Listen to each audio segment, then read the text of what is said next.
Hey y'all, I'm Paige Feldman. I'm a writer and director, and here on this YouTube channel, I'm documenting the making of my debut feature as a writer-director.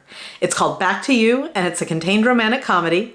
And about 11 months ago, in July of 2022, I was just finishing up my first draft of this script for Back to You.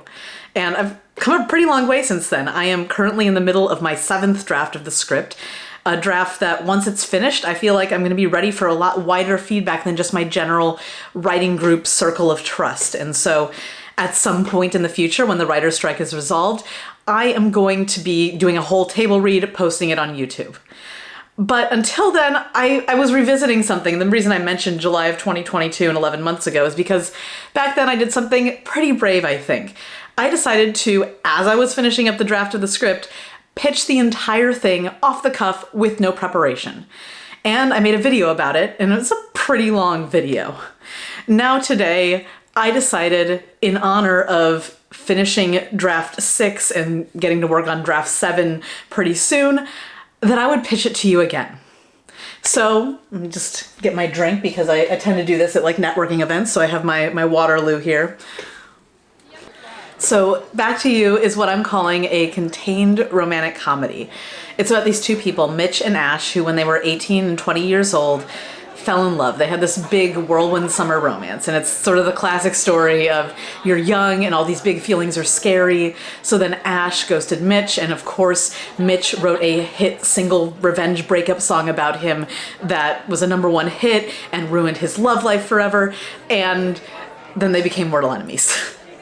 So 18 years later, fate and Ash's grandmother, who was kind of meddling from beyond the grave, conspire to bring them back together into this house in the desert, the same house where they fell in love, for 1 week. And they're stuck there together.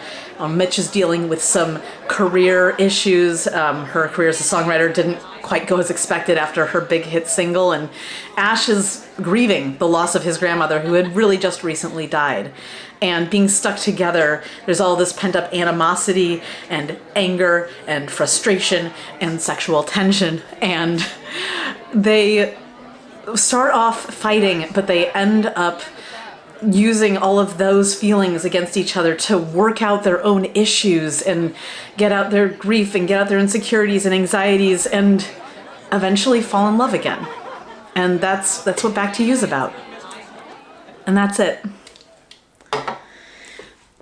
Depending on who I'm talking to, I might squeeze in some info about how Jewish the script is, about how Shabbat and Havdalah are both big plot points, and there's a whole subplot about Ash not wanting to say Kaddish, the Jewish morning prayer. And while all those things are really important to me and things I love about the script, they are just important to me. Because the purpose of the pitch, as much as it is to communicate my own enthusiasm for the project, which I have in spades regardless which parts I talk about and which parts I don't, the purpose of the pitch is to get other people invested in my story emotionally. Maybe they're going to want to read it. Maybe they'll say like, oh, let me know when it's made. I'd love to watch it.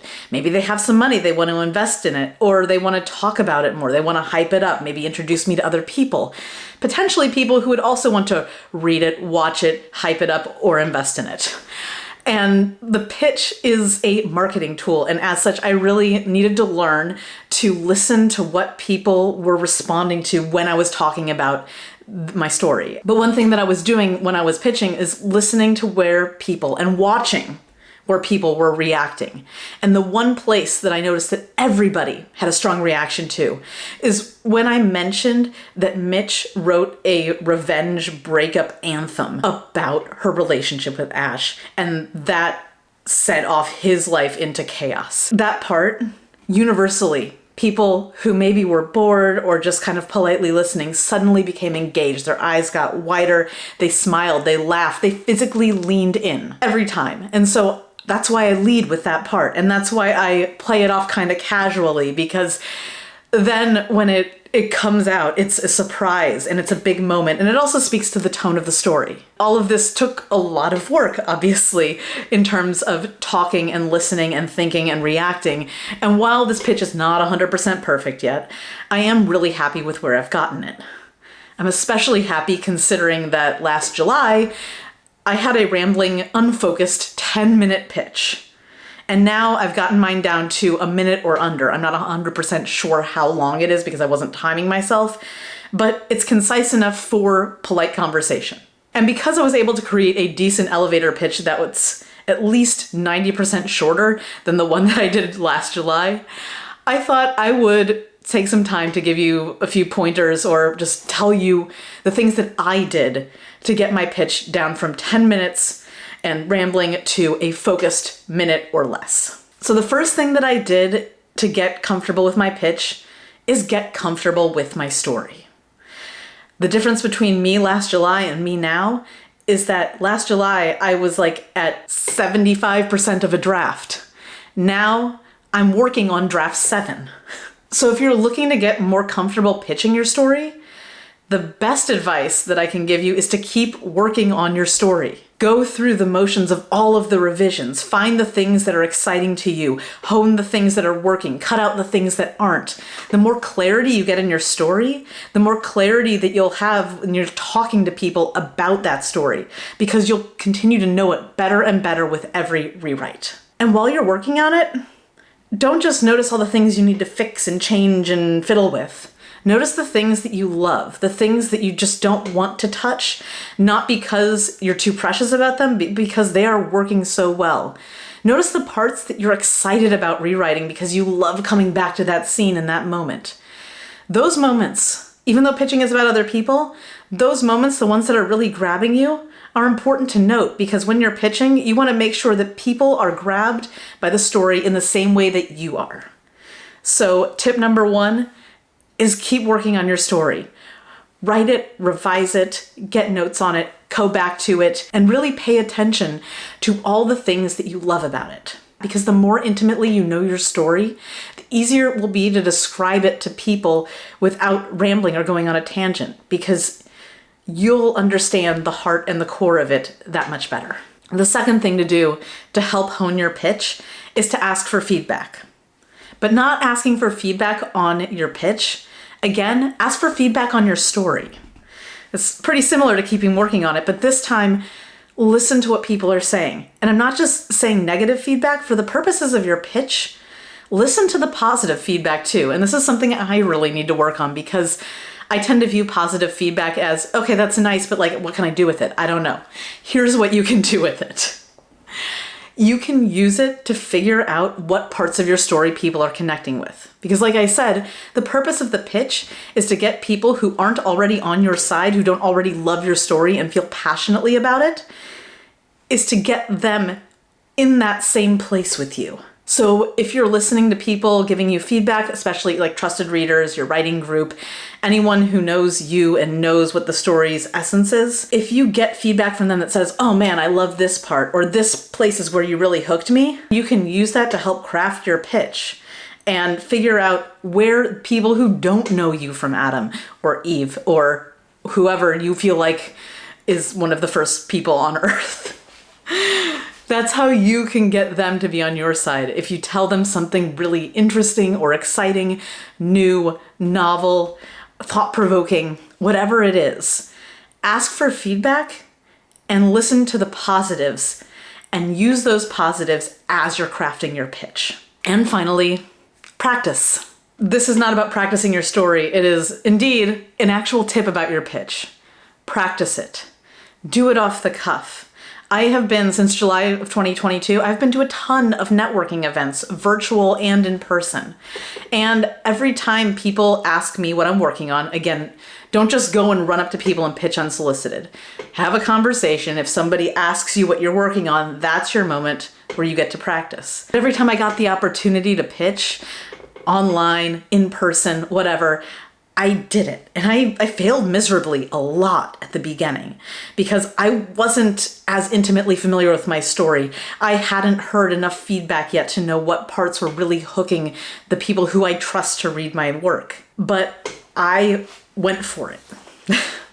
I talked about what the story was about, and then I watched people's reaction, their body language, their general notes afterwards, like, oh, that's interesting, or oh my gosh, that's so cool. And I was able to figure out when people were truly engaging versus being polite. And those moments when their eyes lit up, that's when I knew I had something special. Like I said, every time I mentioned Mitch's Revenge breakup song, people's eyes got big. There was a smile, there was a lean in, there was genuine interest. It didn't have to be worked on. You know what I mean? Whereas you're just watching someone that you're talking to and you can see in their eyes that they are looking for somewhere else to be, even if it's just mentally. And I got people to tune back in when I mentioned that song. And so that was the linchpin I found of my pitch. And once I found that, I was able to structure the rest of my story, the rest of this pitch around it. Was able to get from 10 minutes down to 1 minute. I wasn't pitching people for 10 minutes, let me tell you. It was always about 1 minute. It was just a matter of, was it focused and interesting and captivating? And it wasn't for a while. And then it became that way. So practice, put yourself out there and let people hear your story and watch where they react, where they get engaged, and where they fall off again. And that'll really help you structure a pitch. And the more you do it, the better you'll be and the more confident you'll be, because so much of pitching is about projecting that confidence and enthusiasm, because you care more about your story than anybody else in the world. And if you can't make it feel interesting, if you can't be interested and excited and alive when you're pitching, why would you expect the person listening to you to even be remotely interested if you're not? So practice.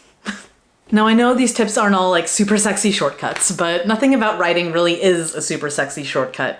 It's all get an idea, put words on paper, get feedback, change the words some, write a little bit more, get more feedback, change the words, write more, wash, rinse, repeat ad nauseum until you've decided that you're done. Because nothing about writing ever really is done. And if you are a screenwriter, or even if you're a novelist, if you want to put your work out into the world in any form, pitching is part of the work of writing. So, of course, there's not really going to be a super sexy shortcut to pitching. It's just putting in the work, knowing your story intimately, hearing what people are reacting to, what they love, what they hate, what they're excited about, and then working at your delivery of those ingredients, that magic recipe, to get other people excited about your work and on board with you and ready to be part of your hype machine. One more thing though. While catering your pitch to your audience is super important, and you should be paying attention to people's reactions and telling your story to them, pitching your story to them in a way that's going to get them excited, don't lie. Don't exaggerate parts of your story that aren't super important, because let me tell you, as an exec, I've been pitched at a lot. And there are some pitches where I was just immediately like, yes, I want to read this right now. And they send me the script and I do. I read it. I read it right away. And I found out that their crime thriller with a heist was actually like slow burn drama about the aftermath of a crime that we never see. And there maybe was, like there's a Chekhov's gun that never even went off. So while you're pitching, while you're seeing what people are excited about, be truthful. Don't willfully misrepresent your story, because what that's going to get you, it might get you reads, it might get you excitement, it might get you hype, but it's not going to bring you to the next step. The step of actually having fans and people on board who want to support you and help you take that project to the next level.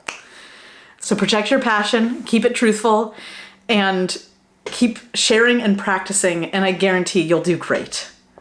I hope this was helpful, and I will see you next week for more Cake Fight Presents The Making Of. Thank you all so much for watching.